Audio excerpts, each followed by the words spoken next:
My name is Amit. I'm the VP of Technology at Diamond Foundry. Before I joined Diamond Foundry, I was the VP of Technology at Rachel Zoe, and the companies before that. So at Rachel Zoe Inc., we use WooCommerce to develop and grow our business, and it was called Boxer Style, and I'm going to talk about all the challenges that you're going to face when you start with a subscription commerce business. So let's start with subscription commerce. How many of you guys are in a subscription commerce business right now? You are. Perfect. And how many of you know what is a subscription commerce? Okay, perfect. So I'll start with the basic introduction of subscription commerce. It's a business model where you focus on recurring revenue. You sign people up for subscriptions, and basically the marketing dollars. The reason why it's becoming really popular right now, you have Boxer Style, you have Ipsy, you have Spreeza Box, you have Dollar Shave Club, Sephora. Everyone is going after subscription commerce business because it's recurring revenue, and you spend all of your marketing dollars on acquiring new customers, and the content is curated by celebrities. Like, everyone's jumping onto subscription commerce now, and users get to pick and choose their items from a box, and they tend to stay. They tend to stay for like years, and that's when I'm going to talk about LTV and other values.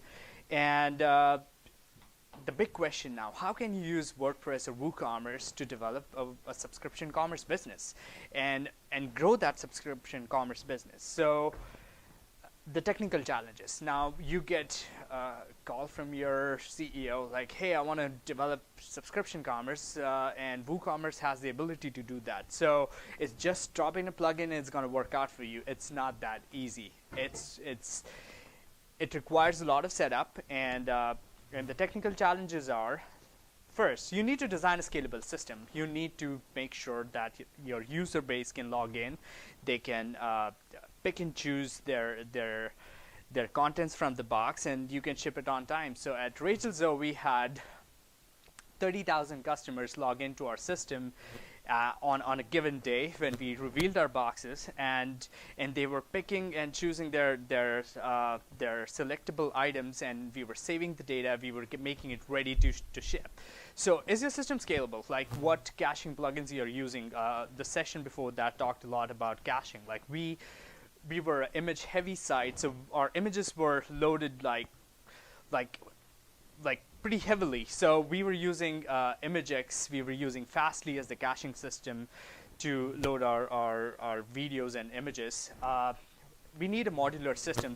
The first problem that we ran into was our WooCommerce setup was really slow. We were on AWS, and we were advised to basically get bigger servers. That was the answer, or add cache, but that wasn't doing it for us. So we were looking to scale WooCommerce. We were looking to scale WordPress, and how we could do that. The second system was a modular system. A lot of times you get asked for reports, like, can you get me the LTV report? Can you get me the ROAS report, which is the return on ad spend? Subscription commerce plugin WooCommerce doesn't have those capabilities. How can you get those reports to your CEO when you're using WooCommerce? The second thing was APIs. A lot of companies now, a lot of plugins that you work with, they ask for the APIs. Can you use WordPress APIs to do that? You need, go for it. An API is an application program interface. So basically, it's a way of interfacing with different companies. Like, they have their own APIs. It's a set of instructions. It's a set of tools that you can use to interface with different companies. That's the easiest explanation.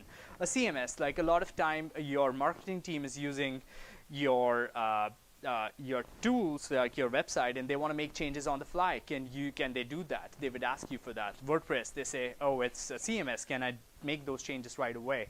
Another big thing they ask for is track user behavior in events. They want to track events. They want to track user behavior. How many of my users are going from page A to B and making a selection and just dropping off? You want to know that.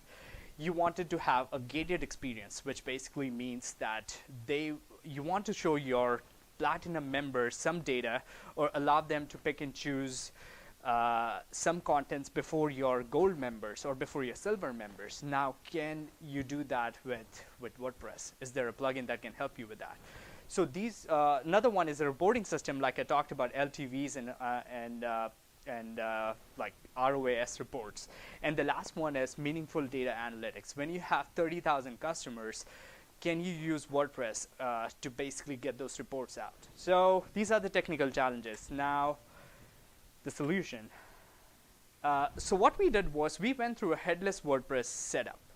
So we used the WooCommerce APIs to connect to, we had a simple React site that was contacting WordPress through WordPress APIs, and that's how we were able to scale. Like our images were served through ImageX website that actually allows you to upload a high resolution image, and you can basically slice and dice the image using API requests like REST calls. You can do that. You can slice and dice, so it's a really good tool. It speeds up your website.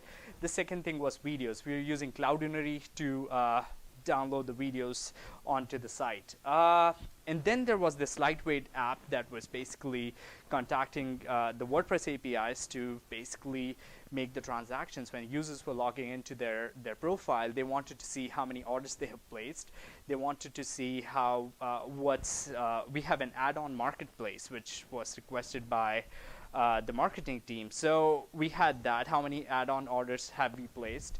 And there was a display layer which everyone wanted. Everyone now wants a mobile-friendly site, a mobile-first site. So can you do that in a faster way by using any of the technologies like React? And can you still use WordPress? So we started off as a very simple WordPress site, and then we basically broke the whole WordPress monolithic app into separate modules that were contacting each other, and that's how we were able to scale to 30,000 users. And I think when I left, 45,000 users that were logging into the site every 3 to 4 months. So cart, you have more control over the cart. And the last thing was third-party APIs. So we were using ShipStation, which was a third-party system that we wanted to use for a 3PL.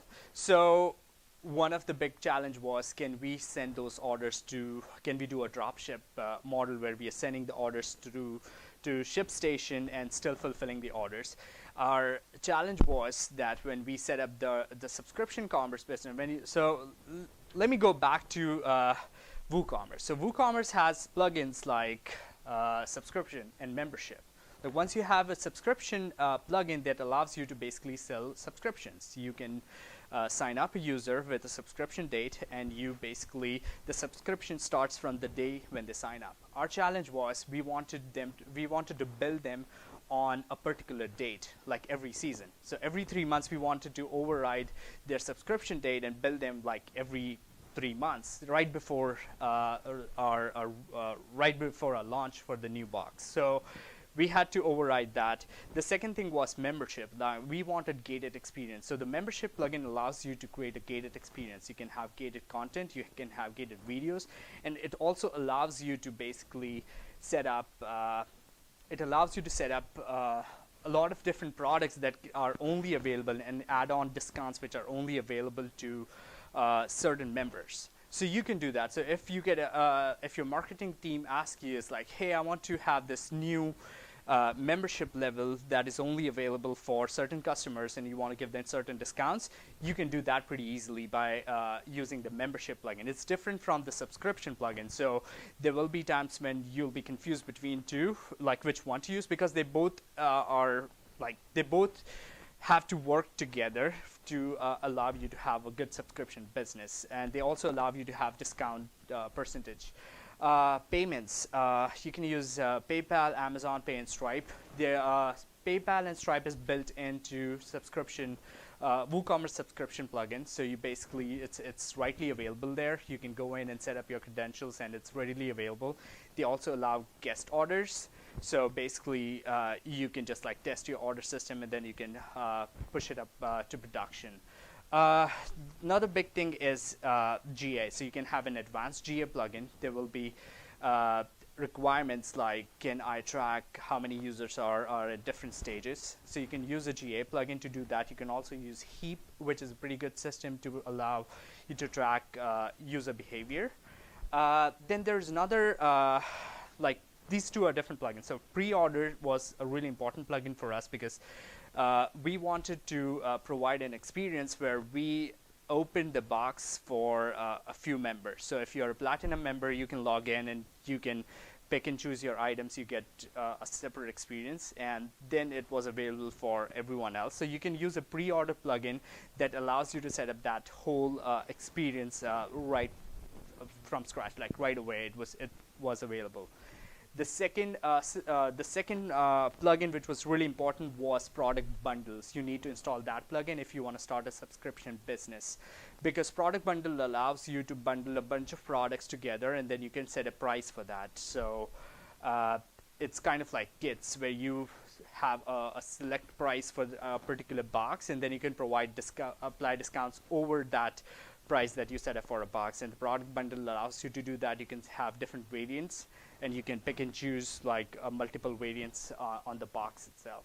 So that is plugin. Any question on the plugins? Like, have you guys? Yeah. A GA is a Google Analytics plugin. It allows you to track the data. Like, it has a lot of data points, and it has a special setting for your e-commerce business. So once you enable that, you can have a lot of data collected for e-commerce. So a lot of reports that you need for marketing team comes from GA and the WooCommerce advanced reporting plugin. So that advanced reporting plugin allows you to get reports like how many users signed up for the subscription, how many users canceled their subscription, how many users are repeated users. So one of the next slide that I'm going to talk about is data analytics. Now, once you have a business like that is already set up, you're getting customers. Now, the second thing the CEO is going to ask you is, hey, can I get all these reports that I need to run the business to know if it's working good for me, if it's profitable, am I making good profit, or am I losing money with all my marketing efforts? So what reports do you want? When can you get those reports, and how can you get these reports using your WooCommerce business? Now, some of these reports are available straight up. You can go in, you can log in, and there's a reporting tab. You go there and you get all those reports. It's very basic reports, but again, those are really helpful, like to begin with. Now, once you go into the advanced reporting, that's when you start getting into situations where you have to think of an alternate solutions, and basically that alternate solution would be either migrate your data to a separate data warehouse and basically run reportings from there, or basically write queries and use there's a query result display plugin. I forgot the name of that plugin. You can basically run custom queries, and it's going to show you the data there. So what do they ask for? The first thing they ask for is LTV, which is the lifetime value of a customer. So if you have a subscription business and a customer signed up from day one, and they have been with your business for 5 years, you know that that's their lifetime value. So they have been with you. You haven't spent a single dollar on marketing for them. They have stayed with your business for 5 years. There's another person who signed up a year ago. Their LTV is 1. So LTV basically is the combined result of what's the lifetime value of a customer. If you have like 1,000 customers, it's an average, and you need to know that in order to scale up your subscription commerce business. So once you know the LTV, you'll be able to know like, hey, my customers are staying for like 3 years on my business, so that's great. The second one is ROAS, which is return on ad spend. LTV, I'm going to go over like how can you run these reports and are they available on WooCommerce, or you have to get the data somewhere else. The ROAS can be found on Google Analytics. So you know your marketing efforts are going for GA, or if you're going for Facebook, and you know how much dollar you're spending. Now, this report tells you how much you're spending on marketing and how many people are signing up in your subscription business. So anytime you can go to your WooCommerce plugin and you know like, hey, I have 300 customers signed up this month. Now you know how much dollars have you spent, marketing dollars have you spent this month on marketing, and you know like what's your return on ad spend. If you're, one of the things that we ran into was we were spending more than like $120 on acquiring a customer, and our box value was $100. So we found out that, hey, we are losing money there.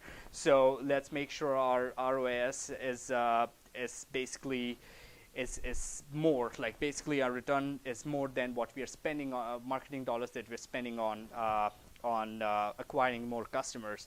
The monthly recurring revenue. So if you have a business which basically gets you, like you have like 1,000 customers, you're billing them every month, you know, for $100, you know how much money that you're making, and that's the recurring revenue. This is you get this report from the monthly recurring revenue report can be found out on WooCommerce. You just need to make sure that your billing cycle that runs every month, you know, there's an action scheduler that actually has data for all the customers that you're going to get rebuilt. You just need to find out how many customers are getting rebuilt every cycle. That's your MRR. Another thing is churn. That's really important. Every company asks for what's the churn. Churn is basically how many people are canceling your subscription.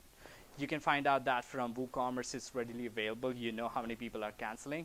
Now that will help you to basically get your LTV if it's really important. You know how if I'm signing up 100 customers and 50 are canceling every month, I'm losing money there. So you need, and you can find out that from WooCommerce Advanced Reporting. That's readily available there. The average revenue per user, that's really important. They're going to ask you. You can get this report from WooCommerce subscription. It's available there as well. So these reports are really important. How can you get these reports? Like when can you basically get these reports, and how can you get it? I'm going to go with that now. So user behavior tracking is really important. You can get a report by using Heap or GA. That's available there. Event tracking, you can set up event tracking on your React app. You can do that and send the data directly to BigQuery, like either if you're using BigQuery or any of the Amazon services, you can do that. But that's a manual thing. Like event tracking can be set up on your site. You just need to make sure that you're adding the right events there that you want to track. Like how many people are clicking on my subscription info, if you need to find out, or how many people are entering the information and halfway canceling that. So you have to, this is a manual report that you have to build from scratch, and basically you can get this data from you have to add this data and get it from your data warehouse. Transactional data. Now this is readily available in a WooCommerce subscription plugin. You know how many people are transacting on your site. You know how many people are signing up. The data point that you have to look for in a subscription business is how many people are selecting your product, how many people are adding it to the cart, how many people are basically abandoning the cart. So that data is really important. You can add a lot of event tracking over there to find out how many users are basically going to the end step and they are basically just canceling. Our conversion rate was close to 3%, which was great. We wanted to take it to 4%. Now we found out that our checkout page was really long, and if you're on a cell phone, like it's really hard for you to scroll like 4 or 5 times to basically enter all the information, and then you basically check out. So we found out that a lot of users were dropping off because of this. So what we did was we went through a 2-step checkout. You know that first you fill your shipping information, and then you fill your billing information, and then you basically just go. You can track that using GA. You can track that using WooCommerce subscription. We found out that that worked out pretty well for us because the 2-step checkout increased the conversion to 3.5, which was pretty great for us. You'd need to do a lot of these trackings like on a regular basis if you want to grow your company, because if a lot of users are dropping off, there's something wrong on the page. You can use a combination of event tracking. You can use a combination of event and transactional data to look into that as well. The batch data for computation. Now this is really important. WooCommerce doesn't have advanced reporting capabilities, so you need to get the data out in a batch, so make sure you can run those reports using Tableau or any other tool.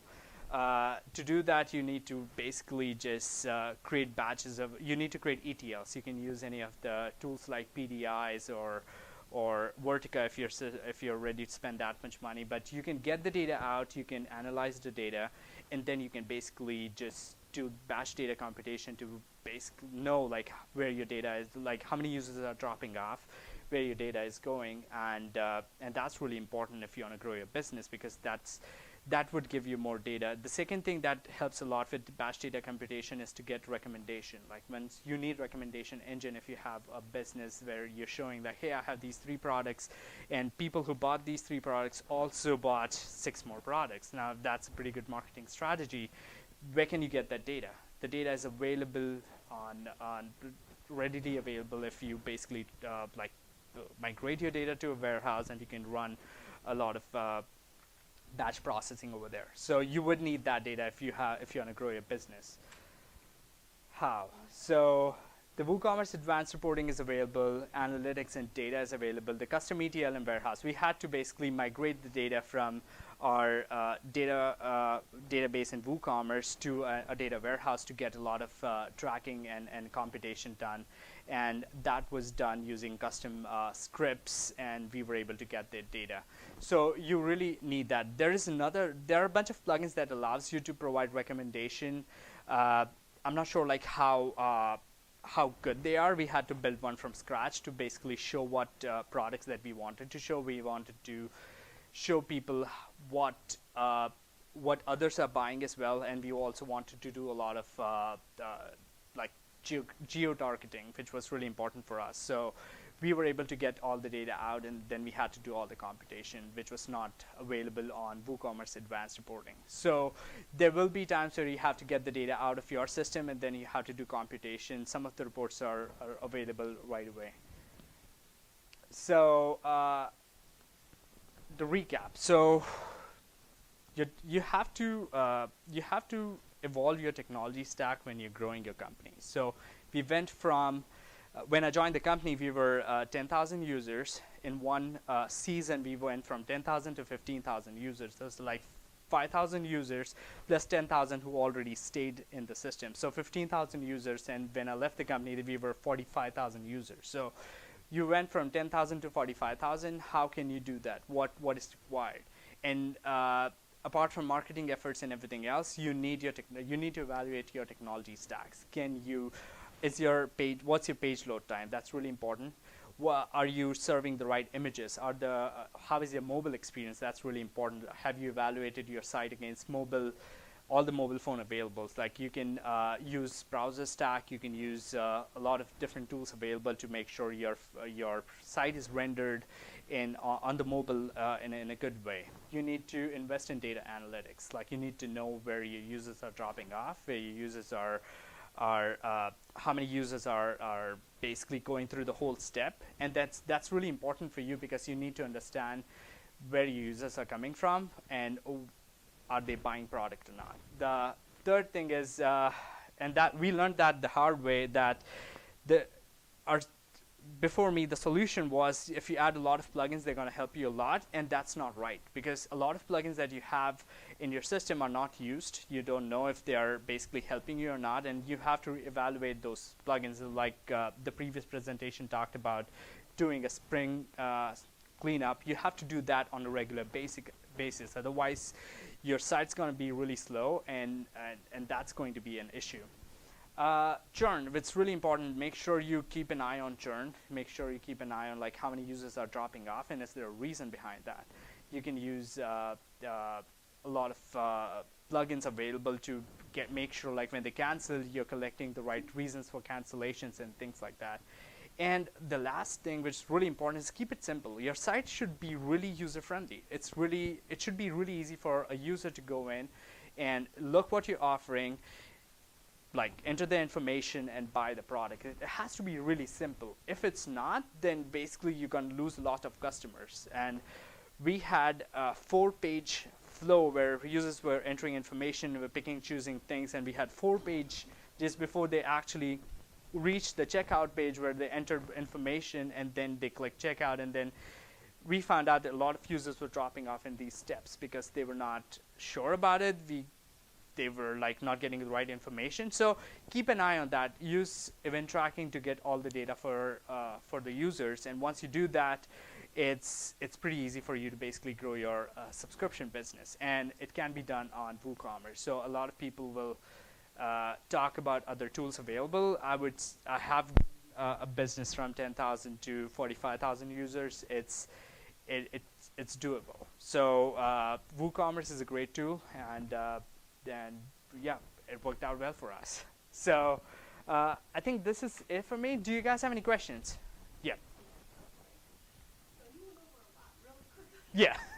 So I plan to monetize my website by blogging content with regards to wellness products, which Okay. I'm going to offer in my store.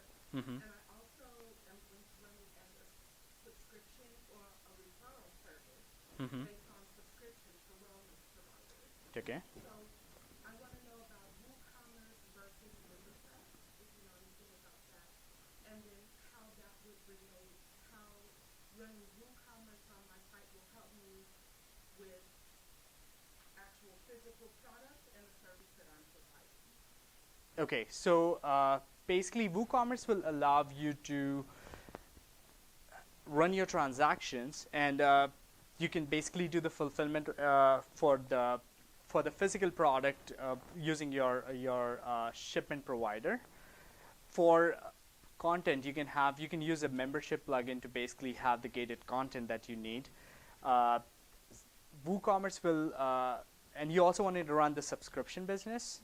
Okay, so for the subscription business, you basically have to provide like different products on subscription. Once you install the subscription plugin, you can basically pick and choose what kind of subscriptions you have, what kind of variations you want to offer with that product, and that would be available. You can combine both, so basically combine the membership plugin and WooCommerce subscription plugin. So basically you have both plugins running together, and then you can basically provide membership content to the users as well.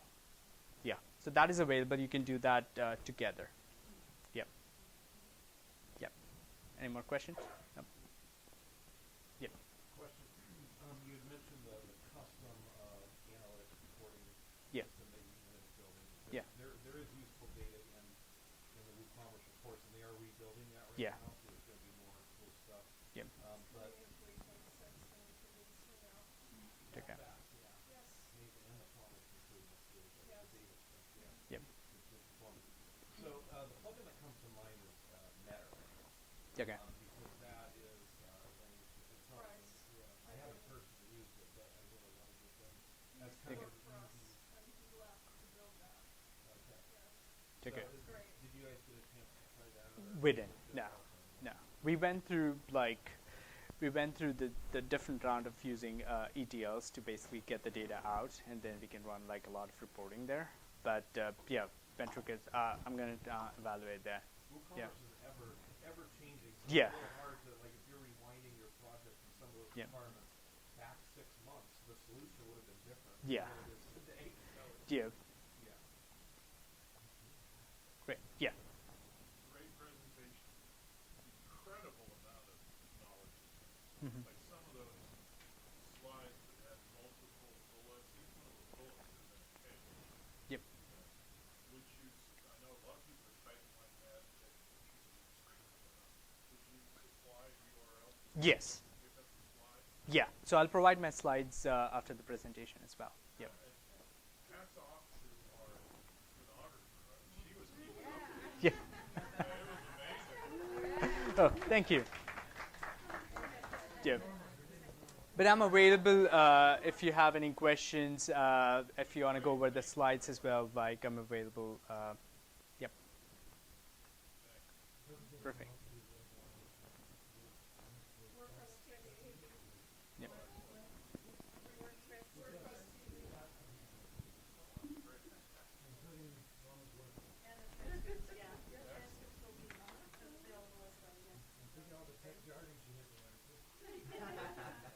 We do a lot of WordCamps. You can probably tell.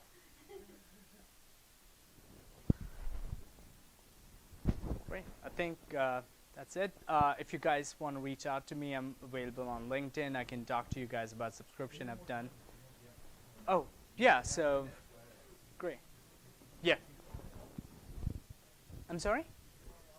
Yeah, I'm going to provide that after the presentation. Great. Yeah. This technology, a lot of development went into your particular configuration of Yep. WooCommerce with plugins and Yeah. extra services, the front-end React app, Yeah. interact with that. Are you able to reuse that on other properties, other sites, other? Yes.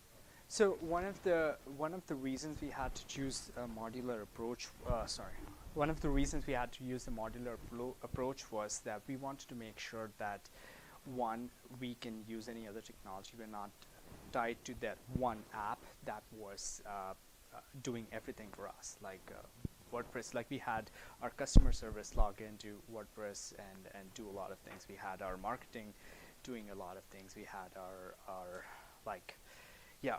operations guy doing a lot of things. So there was a lot of traffic on the app itself, and we wanted to like segregate the display layer, which was just displaying a lot of information to the users. We had a lot of images, and it was like a luxury segment site, so they wanted to show a lot of videos and have transitions with scroll events. So that's why we had to move away from WordPress displaying everything, and we wanted to use APIs.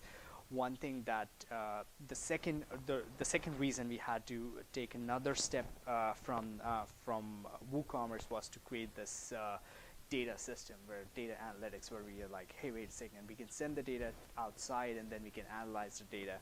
Can we do that? So we don't have to go to WordPress and basically just try to get all the data out. Because when you have like WooCommerce subscription is a heavy plugin. Like when you're relying on WooCommerce to do everything from end to end, it makes the site a bit slow. You can add a lot of things. We tried adding Fastly, Cloudflare, like we tried both, and Fastly was a better solution than Cloudflare for us because Fastly by itself has an image optimizer, which allows you to do the same thing which we were doing with ImageX. So basically upload a high resolution image and query it using your query params, and you can slice and dice it. That was a great plugin for us. We also invested a lot in database caching as well. Like we were trying to get the data out, and then finally we were like, you know what, let's go with a solution that has a separate display layer, and then we can do a lot of things in WordPress, and you don't have to worry about breaking the display layer anytime. Yeah.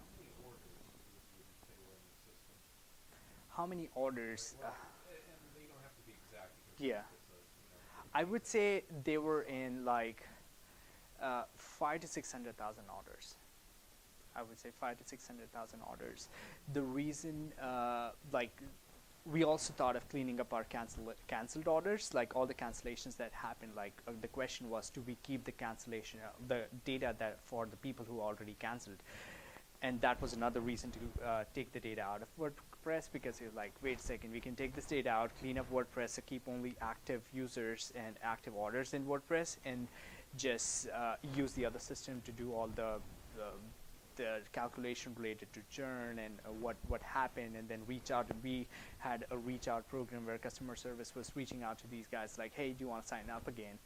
And that data was important. It's just, was it important to keep the data in WordPress, or can you just take the data out of WordPress and keep WordPress really simple, operating at a really good speed, and just do all the operations outside of WordPress? So that was another reason we had to pick and choose this modular system. Yep. You showed the three payment systems. Yes. Those are in WooCommerce right now without any extra payment, correct? Yeah, they are available right away. Did you consider looking at the authorized.net payment gateway? No, we have not. Like, we were already invested in Stripe, and Stripe was readily available. We didn't look into authorized.net, but it was available. Like with our system, since we had API access, we could have called authorized.net to run our payment gateway as well. But Stripe, according to me, like Stripe provides you a lot of good data.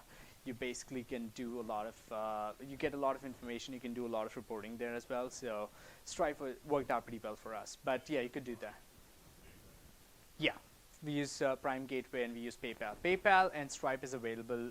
Stripe has a plugin, so basically you install the plugin for Stripe and you get Stripe Gateway right away. You can configure that, and you can also with the Amazon Gateway as well. So it was available right there. I found that most of the people that I deal with process credit cards Mm-hmm. have a merchant account, Yeah. and with that merchant account, they get free access to authorized.net in most cases, and Mm-hmm. work with the negotiators. Yep. And then they also get some better, lower spike on their transactions. Yeah. Yeah. We had so we were running two sites, and These other services yeah. are very nebulous to them. They have no idea who they are, what meetings they have with them. Yep. So You're saying that Stripe has been very good. yes, Stripe has been great. We actually I work for a different company now, but we had two sites running Stripe accounts. Shop Rachel Zoe was a luxury segment, a regular e-commerce site. We had Boxes Style, which was a more subscription commerce. They both were running Stripe. We were doing rebilling with them, and it was their API was pretty good, so it was available right there. So Stripe has been great for us. Yep. Okay, according to the subscriptions plugin developers and prospects, and they told me that they would only recommend using it to use Stripe, PayPal, Outlook. Yep. So, Yeah, we integrated PayPal. It was pretty easy for us to integrate. It was readily available there as well. Yeah.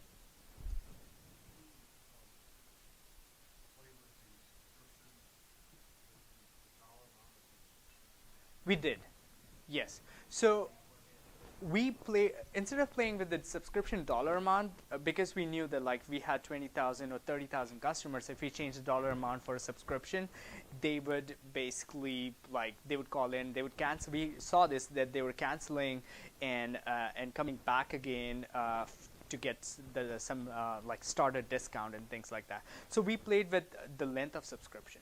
So we had a 3-month subscription or a seasonal subscription. We had a yearly subscription. We had a 2-year subscription. So we were giving discounts on the subscriptions. We used this company called FriendBuy to refer a friend. If you refer like a friend, you get $20 off your subscription. You can use a lot of you can use a lot of these marketing techniques where you're using different plugins and playing with the length of subscription. But we never tried to lower the amount of subscription amount to see if we can sign up more customers, because we were afraid that we're gonna lose our existing customers if they find out that they're paying $100 for a box, and if we sign up someone for $70, they would want to cancel it and come back again with a new email and then sign up. Yeah, but what we did was we provided something called a different membership status, and this is available in membership plugin as well. You can provide different membership status, and if I've stayed with the company for 4 boxes, then I would jump a tier and I would get more discounts on my box. So like if I'm the new customer, I stay for 4 boxes, I would get like 10% discount or 20% discount. If I stay for 2 years, I would get 40% discount on add-ons. We opened up add-ons for these users, our platinum members, before everyone else. So we would advertise it and everyone's like, wait a second, I want to pick an add-on, but I cannot do that. I have to wait for 2 days because only platinum members can do it. And that allowed people to upgrade their membership tier so they can pick and choose add-ons before. And that was pretty great for us because that increased a lot of add-on revenue, which was assisting and basically just growing the revenue as well. Yep. Great. So I'll be available if you have any questions, if you want to go over anything, and I'm on LinkedIn if you want to reach out to me. Great. Thank you.